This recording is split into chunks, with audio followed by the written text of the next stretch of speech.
Hello student, I am Muslima Aslam. This is lecture of design and analysis of algorithm. We are going to discuss about fractional knapsack problem using greedy approach. Previous lecture में आपने क्या देखा था? Previous lecture में आपने देखा था 0-1 knapsack problem, तो वो आपने डायनेमिक अप्रोच के से की थी। उसके मैंने 2 एग्जाम्पल भी आपको करके दिखा दिए। आई होप आपको अच्छे से क्लियर हो गई हो। आज हम बात करेंगे फ्रैक्शनल नैपसैक प्रॉब्लम की।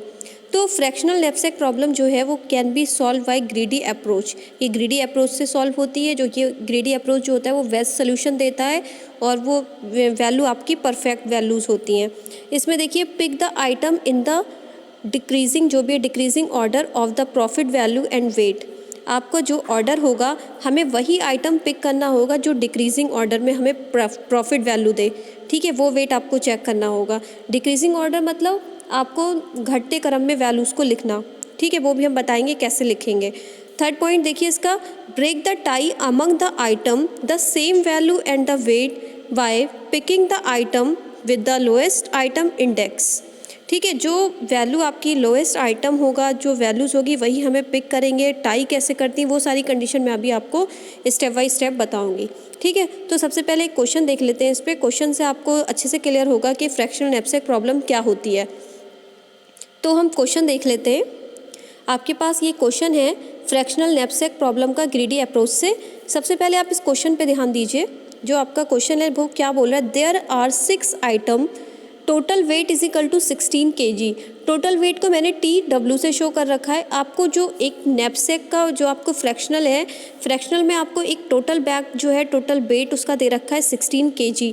मतलब आपके पास कोई बैग है या आपके पास कोई कंटेनर है, उसका जो वेट है वो 16 kg है। ठीक है, उससे ज़्यादा आपको वेट नहीं लाना है। अगर उससे ज़्यादा वेट हो रहा है तो उसको हम छोड़ देंगे। ठीक है, तो हम देखते हैं कैसे उसको छोड़ते हैं। सबसे पहले आइटम आपके पास कितने दे रखे हैं? 6। Item 1, item 2, item 3, item 4, item 6 मैंने ऐसे करके ले रखे हैं। आइटम 1 की जो वेट है वो 6 है, उसकी प्रॉफिट जो वैल्यू है वो भी 6 है। I2 का वेट जो है वो 10 है, उसका जो प्रॉफिट है वो 2 है। I3 का जो वेट है वो 3, उसका प्रॉफिट 1। I4 का वेट 5 है और उसका प्रॉफिट आपको 8 दे रखा है। I5 की वेट 1 है और आपको उसका प्रॉफिट 3 दे रखा है। I6 का वेट क्या है? आपका 3 है, उसका प्रॉफिट 5 है। तो इस तरीके से आपके पास 6 आइटम है। सबसे पहले सोल्यूशन देखिए, स्टेप 1 से हम इसको क्या करेंगे। स्टेप 1 में हम करेंगे calculate the value of pre pound. Pre pound का जो ये सिंबल मैंने बनाया है पाई आई से, तो सबसे पहले आपको पाई आई कैलकुलेट करनी होगी। ठीक है, तो पाई आई एक तरीके की डेंसिटी है। डेंसिटी में मास अपॉन वैल्यू, जो उसका वॉल्यूम आता है मास अपॉन वॉल्यूम, ऐसे हमें जो पाई की वैल्यू है वो निकालनी है वॉल्यूम अपॉन, मतलब वैल्यू अपॉन W, यानी कि बेनिफिट अपॉन प्रॉफिट। जो वेट मतलब प्रॉफिट अपॉन या बेनिफिट अपॉन वेट, हमें वो करना है प्री पाउंड इसका। तो प्री पाउंड करने के लिए अभी आप आइटम वेट और वैल्यू को बिल्कुल ही भुला दो। अब PI निकालो। PI का फॉर्मूला देखो मैंने टेबल के ऊपर ही लिख रखा है, V अपॉन W। तो V अपॉन W से आप सबसे पहले क्या करोगे कि PI, पहला आइटम I1 है आपके पास, तो I1 मतलब 6/6 क्या मिलेगा, मतलब 6 आपका वैल्यू है और वेट है 6, तो 6/6 1 मिलेगा। और हमने आगे पॉइंट में 0 क्यों लगा रखे हैं? मैंने इसलिए लगा रखे हैं क्योंकि ये फ्रैक्शनल में हम कर रहे हैं। तो फ्रैक्शनल में हम 30 तक, मतलब 3 पॉइंट के बाद 3 वैल्यू या 3 डिजिट हम ले सकते हैं। ठीक है, वो ताकि हम इसलिए ले रहे हैं कि कौन सी वैल्यू बड़ी है, डिक्रीजिंग ऑर्डर में किसको लेना है। अगर 2 एक सी वैल्यू आ जाती हैं तो उनके पॉइंट की वैल्यू को हम कैलकुलेट करके ऊपर ले सकते हैं। ठीक है, तो इससे कोई फ़र्क नहीं पड़ता। कुछ इसको पॉइंट में नहीं लेते हैं, कुछ ले लेते हैं। आपकी जैसा आपको अच्छा लगे वैसा लो। मैंने आपको ईजी तरीका बताया, इससे ज़्यादा ईजी रहता है क्वेश्चन करने में। ठीक है, तो आपका पहला आइटम 1 का जो प्रॉफिट PI था, PI आपको निकल आया 1। उसके बाद I2 का देखिए, I2 का 2/10 होगा। 2/10 का आपने किया, 2/10 जो है वैल्यू उसका आ जाएगा आपका 0.200। ठीक है, उसके बाद आप करोगे 3y, आप 1/3 करोगे, 1/3 का 0.33 आ गया। आप इसका करके देख लीजिएगा। फिर आपका आ गया 8/5 करा तो 1.600 आया। 3/1 किया तो आपका 3.00 आया। इसके बाद 5/3 किया तो I6 की वैल्यू आ गया। I6 का प्री पाउंड जो निकल के आया 1.667। ठीक है, ये आपने निकल के आया। अब जैसे जैसे ये वैल्यूज़ निकल के आई हैं उसको उसी उसमें अब इसको डिक्रीजिंग ऑर्डर में लिखोगे। स्टेप 2 देखिए, डिक्रीजिंग ऑर्डर में हमने पी आई की वैल्यू रखी है। तो अब सबसे पहले पी आई को देखिए, पी आई को आप डिक्रीजिंग ऑर्डर में लिखोगे तो पी आई को देखिए, पी आई डिक्रीजिंग ऑर्डर में सबसे बड़ी वैल्यू आपकी किसकी है, 3 की। 3 जो सबसे बड़ा है वो आपका किस नंबर पे है, I5 पे है। 3 आपका I5 पे है, तो I5 को सबसे ऊपर ले लो और 3 उसकी पूरी टेबल को ले लो। तो I5 का वेट कितना था, I5 जो था उसका जो आपका वेट है वो 1 है और वैल्यू उसकी क्या है, 3 है, और उसका प्री पाउंड क्या है, 3.00। क्योंकि हम प्री पाउंड को देखते हैं डिक्रीजिंग ऑर्डर में, किसको करते हैं, पाई को। ठीक है, पाई को जो आपका पी आई आया है, पाई को आपने लिख लिया 3.000। ठीक है, दूसरा आप क्या देख रहे हो, उससे बड़ा आपके पास क्या है, 2 तो था नहीं, उससे बड़ा आपका 1.667 वाला है, फिर 1.667 लिखा, तो उसकी वेट क्या है, उसका वेट है 3 और उसकी वैल्यू है 5।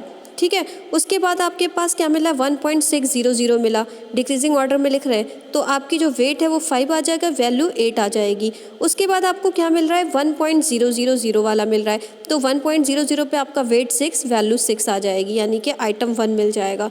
फिर उसके बाद आप क्या करोगे, फिर देखोगे आप 0.333 वाला लोगे, तो उस पर आपका जो वेट है 3 है, वैल्यू 1 है और आइटम क्या है वो 3।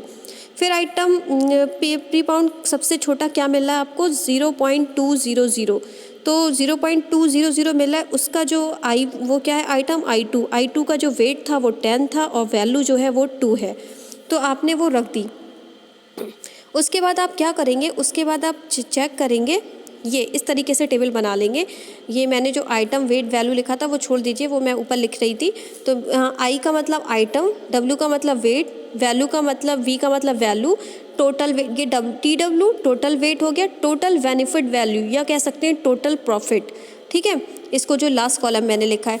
तो सबसे पहले आप देखिए कि आप I5 से स्टार्ट किया, क्योंकि लास्ट आपने जो टेबल बनाई है उसमें I5 सबसे ऊपर था। I5 उसका वेट है आपका, तो वेट है उसका 1, वैल्यू है उसकी 3 और टोटल वेट, अब देखिए I5 का टोटल वेट, I5 का टोटल वेट 1 ही तो है, वेट जो है इसका 1 ही तो है, वो यहाँ भी 1 है। I5 का भी टोटल वेट हमारे पास क्या है, 1 आया है, मतलब हमें जो वेट इस पर मिला है भी वो 1 मिला है, 1। और टोटल बेनिफिट क्या था, बेनिफिट जो आपका प्री पाउंड, जो प्री पाउंड वाला आपका पी आई है वो है 3.00, तो आपने लिख दिया 3.00।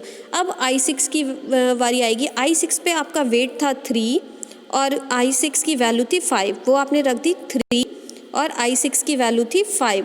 अब क्या करोगे, टोटल वेट यानी कि पुराना वाला प्रीवियस वेट और नया जो आपका अभी आया है I6 का, तो पुराना वेट क्या था 1 और जो अभी आया है वो है 3, तो 1 + 3 4.00। अब आपका जो वेट हो गया टोटल वेट, वो 2 आइटम पे क्या हो गया, 4.00। ठीक है, ये सबसे इंपॉर्टेंट बात है, इसको याद रखनी है आपको कि अब जब I6 का वेट आया 3 और पुराना वेट अभी तक हमारे पास क्या था 1, तो 1 + 3 4 आ गया। ठीक है, तो 4.00 हमने फ्रैक्शनल में लिख लिया है। अब टोटल बेनिफिट वैल्यू, पहली बेनिफिट वैल्यू आपके पास 3 थी I5 की, अब इसकी जो आई है वो क्या आई है, इधर टेबल में देखिए, इसकी जो आई 1.667, तो 3.3 में 1 जोड़ देंगे कितना आएगा, 4। सॉरी, अब इसकी जो वैल्यू आई है I6 की, वो आपकी आई है, तो आपका जो I6 का वैल्यू क्या थी, वो है 5। देखिए I6 का वेट 3 था और वैल्यू 5 थी, अब इसकी वैल्यू 5 है और इसकी वैल्यू, पुरानी वाली वैल्यू क्या है 3, जो हमारी आई है, दोनों को जोड़ देंगे वो बन जाएगा 8.00। अब हम I4 पे आते हैं। I4 पे सबसे पहले आते हैं, I4 का वेट क्या है 5, वैल्यू है उसकी 8। अब नया वाला जो वेट आया वो 5 है और पुराना वाला हमारे पास टोटल क्या था 4, तो 5 + 4 9 हो जाएगा और हमारे पास जो पुराना वेट था, प्रॉफिट था, वो 8 है और जो नया वाला प्रॉफिट है वो आया है I4 का 8, तो 8 + 8 16 हो गया। ठीक है, ये ध्यान रखो, जो 8 वैल्यू है, जो वैल्यू वी पे देखिए वो 8 आई है I4 के साथ, और उसकी जो पुरानी वाली थी टोटल बेनिफिट वाली वैल्यू, उन दोनों का एडिशन हो जाएगा, तो आपको क्या मिलेगा 16.00। अब हम I1 पे आते हैं। I1 पे हमें क्या मिला, 66। I1 पे 66 मिल रहा है, यानी कि 66 जो मिल रहा है वो हमारा क्या होगा, अभी तक हमारे पास 9 आया है, तो हमारा 16 जो हमारा टोटल बैग का वेट था वो 16 था। तो ये अभी ध्यान रखना है कि टोटल वेट से हमारा ज़्यादा ना हो जाए, 16 से कहीं ज़्यादा वैल्यूज़ ना पुट हो जाए हमारी, तो उसको भी ध्यान में बात रखनी है। I1 66 आ गया। अब जो आपका टोटल वेट था वो क्या था 9 में 6 ऐड करेंगे कितना आ जाएगा 15।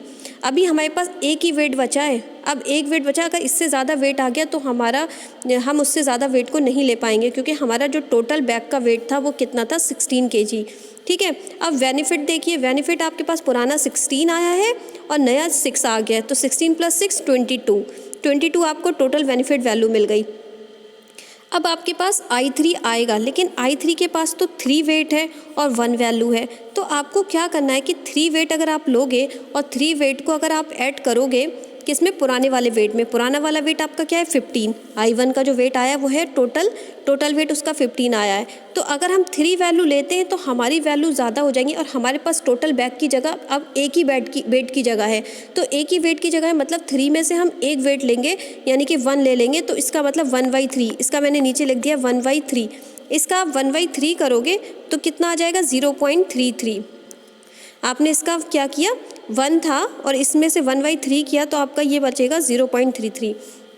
जब ये आपका 0.33 मिला आपको, तो उसके बाद आप क्या करोगे कि जो 0.33 मिला, ये मैंने 1.3 इसलिए नीचे आपको लिख के यहाँ दिखाया है, आप देख सकते हो, जो आपका 1 था उसका हम डिवाइड 3 से करेंगे, क्योंकि हमें 3 में से ही तो 1 ले रहे हैं, क्योंकि हमारा वेट 3 था, 3 में से 1 ले रहे हैं, तो 1/3 किया तो हमें जो वैल्यू निकल के आई वो 0.33 निकल के आई है। ठीक है, अब टोटल वेट क्या हो जाएगा, 15 + 1, जो पुराना वेट I3 का आया वो 1 आया है, 15 + 1 वो टेबल में, वो अब हो जाएगा 16।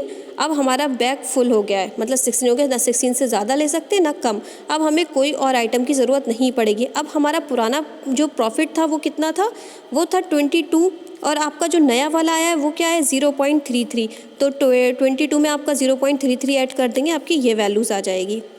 ठीक है, तो अब जो आपको टोटल प्रॉफिट मिला है वो मिला है 22.33।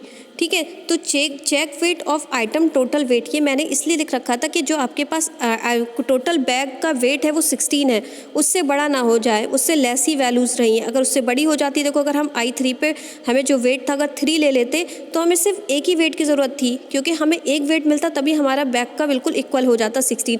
हमें या तो उससे इक्वल रखना है या उससे लेस रखना है। ठीक है, 0 आ जाता तो हम छोड़ देते, लेकिन हमारे पास यहाँ 3 वेट था तो हमने 3 में से 1 तो ले सकते थे, तो 1 का 1/3 किया, 1/3 किया, जो हमें प्रॉफिट मिला वो मिला 0.33, और 0.33 को आपने टोटल बेनिफिट में ऐड कर दिया, तो आपको जो टोटल बेनिफिट मिला या टोटल प्रॉफिट वो मिला 22.33। ये आपका एग्जाम्पल था फ्रैक्शनल नैपसैक प्रॉब्लम का। आई होप ये आपको अच्छे से समझ आ गया होगा, और इसको आप घर पे करके देखिएगा, इस टेबल से और भी क्वेश्चन लीजिएगा और इसको ऐसे ही करके देखिएगा। ठीक है, तो उसको हमें जो टोटल लास्ट में निकालना पड़ता है टोटल प्रॉफिट, और जो एक भी मैंने वैल्यूज़ लिखी है वो ऐसा नहीं है कोई काम की नहीं है। I3 तक हम इसको चेक करेंगे और हमारी वैल्यूज़ जो आएगी वो आपकी जो प्रॉफिट निकल के आएगा वो आएगा 22.33। इसकी एल्गोरिथम है, ये एल्गोरिथम देख के लिख लीजिएगा, कुछ नहीं दे रखा है। ग्रेडियंट फ्रैक्शनल नैपसैक प्रॉब्लम है, WI से लेके N तक, मतलब जो आइटम दे रखे हैं, और P आपका क्या है प्रॉफिट है, 1 से लेके N तक दे रखा है, W क्या है टोटल बैग का वेट जो आपका 16 था।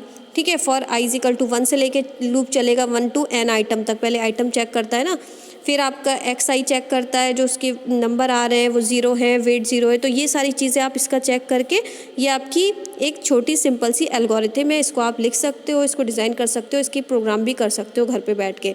ठीक है, तो आई होप आपको ये फ्रैक्शनल नैपसैक प्रॉब्लम अच्छे से समझ में आ गई होगी। फ्रैक्शनल नैपसैक प्रॉब्लम जो आपकी नैपसैक प्रॉब्लम थी वो 2 टाइप की होती थी, 0-1 नैपसैक प्रॉब्लम और फ्रैक्शनल नैपसैक प्रॉब्लम। आज ये हमारा फ्रैक्शन नैपसैक प्रॉब्लम का टॉपिक ख़त्म हो गया। नेक्स्ट लेक्चर में हम नया टॉपिक देखेंगे। आज के लिए इतना ही। Thank you so much student.